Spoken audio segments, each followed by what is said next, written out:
नमस्कार। आज हम जरा समय में पीछे चलेंगे और समझेंगे कि आधुनिक भारत की जो सरकार है वो आखिर बनी कैसे। देखिए, ये कोई एक दो दिन की कहानी नहीं है। ये तो करीब 200 साल का लंबा सफर है जिसमें परत दर परत, ईंट दर ईंट आज की सरकार की नींव रखी गई। तो चलिए इस सफर की शुरुआत करते हैं। जरा सोचिए, एक ऐसा देश जहां 30 करोड़ से ज्यादा लोग हों, सैकड़ों भाषाएं और अलग अलग धर्म हों, वहां के लिए एक सरकार कैसे बनाई जाए। ये सिर्फ एक सवाल नहीं था, बल्कि वो सबसे बड़ी चुनौती थी जिसका जवाब हमें इतिहास के पन्नों में मिलता है। ये पूरी कहानी ना 4 बड़े हिस्सों में बटी है। सबसे पहले एक ट्रेडिंग कंपनी का राज शुरू होता है, फिर सत्ता सीधे ब्रिटिश क्राउन के हाथ में चली जाती है, उसके बाद हमें आज़ादी मिलती है और आखिर में भारत एक गणतंत्र बनता है। आइए इस पूरी यात्रा के हर मोड़ को करीब से देखते हैं।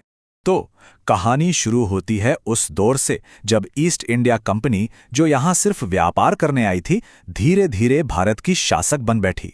किसी ने सोचा भी नहीं था कि एक कंपनी राज करेगी, और इसी बदलाव ने आने वाले कल की पूरी तस्वीर बदल दी। अब देखिए, जैसे जैसे कंपनी की ताकत बढ़ रही थी, ब्रिटिश सरकार की टेंशन भी बढ़ रही थी। तो उन्होंने कंपनी पर लगाम कसने के लिए एक के बाद एक कई कानून बनाए। 1773 के रेगुलेटिंग एक्ट से गवर्नर जनरल का पद बनाया गया। फिर 1784 में पिट्स इंडिया एक्ट आया, जिसे लंदन में बैठकर कंपनी पर नजर रखी जाने लगी। और 1833 के चार्टर एक्ट ने सारी ताकत गवर्नर जनरल के हाथों में दे दी। मतलब ये सब कंट्रोल करने की एक कोशिश थी। लेकिन फिर आया साल 1857। ये सिर्फ एक सिपाही विद्रोह नहीं था, ये एक ऐसा भूचाल था जिसने ब्रिटिश शासन की जड़ों को हिलाकर रख दिया। और इस एक घटना के बाद भारत पर राज करने का तरीका हमेशा हमेशा के लिए बदलने वाला था। और उस विद्रोह का सीधा नतीजा निकला गवर्नमेंट ऑफ इंडिया एक्ट 1858। इस एक कानून ने कंपनी राज को पूरी तरह खत्म कर दिया और भारत का शासन सीधे महारानी विक्टोरिया के हाथ में आ गया। यहीं से ब्रिटिश राज की असली शुरुआत हुई, जिसे चलाने के लिए अब वायसराय को भेजा गया। तो अब हम ब्रिटिश राज के दौर में आ गए हैं। इस विशाल देश पर अपनी पकड़ बनाए रखने के लिए अंग्रेजों ने एक स्टील फ्रेम तैयार किया, एक ऐसा प्रशासनिक ढांचा जो देश के कोने कोने तक पहुंच सके। चलिए देखते हैं कि यह सिस्टम काम कैसे करता था। उस वक्त का भारत एक नहीं बल्कि 2 हिस्सों में बटा हुआ था।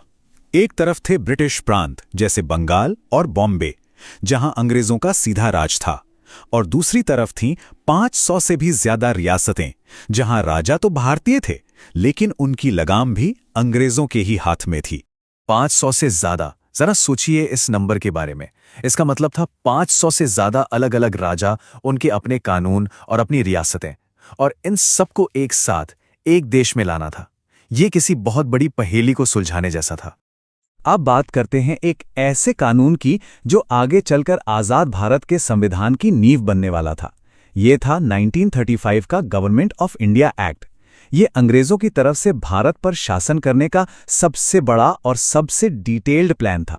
इस एक्ट की सबसे खास बात थी कि इसने एक फेडरल स्ट्रक्चर बनाया, मतलब शक्तियों का बंटवारा किया गया।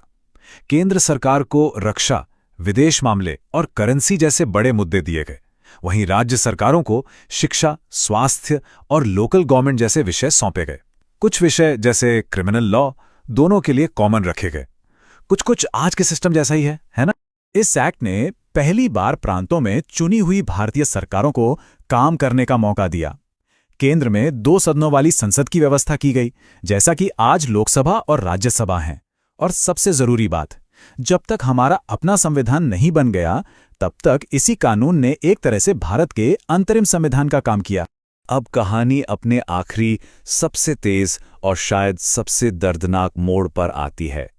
ये एक नए देश के जन्म की कहानी है, लेकिन ये जन्म बहुत पीड़ा और हिंसा के साथ हुआ। आज़ादी मिलने से लगभग 1 साल पहले ही सत्ता ट्रांसफर की प्रक्रिया शुरू हो गई थी। सितंबर 1946 में जवाहरलाल नेहरू की लीडरशिप में एक अंतरिम सरकार बनाई गई। इसका काम था अंग्रेजों से सत्ता लेकर देश को संभालने की तैयारी करना। और फिर आया वो ऐतिहासिक कानून, इंडियन इंडिपेंडेंस एक्ट 1947। इसने 3 बड़े काम किए। पहला, इसने भारत और पाकिस्तान नाम के 2 देश बनाए। दूसरा, इसने सभी रियासतों को ब्रिटिश कंट्रोल से आजाद कर दिया। और तीसरा, इसने दोनों देशों की संविधान सभाओं को ये पूरी शक्ति दे दी कि वो अपने देश का भविष्य खुद लिखें। लेकिन इस आज़ादी की एक बहुत बड़ी कीमत चुकानी पड़ी। बंगाल और पंजाब का बंटवारा हुआ, जिसने इतिहास की सबसे बड़ी और दर्दनाक माइग्रेशन को जन्म दिया। लाखों लोगों को अपने घर छोड़ने पड़े और उसकी पीड़ा आज तक महसूस की जाती है। बंटवारे के इस दर्द और केओस के बीच एक नए भारत को बनाने का सबसे बड़ा काम शुरू हो चुका था, और ये जिम्मेदारी थी संविधान सभा यानी कॉन्स्टिट्यूएंट असेंबली के कंधों पर। ये कोई मामूली सभा नहीं थी। इसने एक साथ दो बहुत बड़े काम किए। एक तरफ तो ये देश की पहली संसद की तरह काम कर रही थी, और दूसरी तरफ ये भारत के लिए एक नया संविधान भी लिख रही थी। ये बहुत बड़ी जिम्मेदारी थी। जब 1946 में ये सभा बनी तो इसमें पूरे ब्रिटिश इंडिया और रियासतों को मिलाकर 389 सदस्य थे।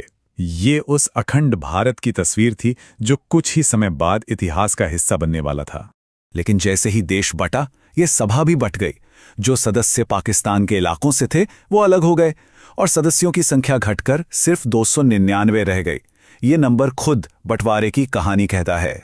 लगभग 3 साल की दिन रात की मेहनत और बहस के बाद 26 नवंबर 1949 को हमारा संविधान बनकर तैयार हो गया और उसे अपना लिया गया, और फिर 26 जनवरी 1950 को इसे पूरे देश में लागू कर दिया गया, और इसी दिन भारत सही मायनों में एक गणराज्य बना। तो इस पूरे 200 साल के सफर को देखने के बाद एक सवाल मन में आता है। कंपनी राज से लेकर आज़ादी तक जो कानून बने, जो सिस्टम खड़ा हुआ, वो सब आज भी हमारे देश को, हमारी राजनीति को और हमारी जिंदगी को कैसे प्रभावित करता है? ये एक ऐसा सवाल है जो इस पूरी कहानी को आज हमारे लिए जरूरी बना देता है।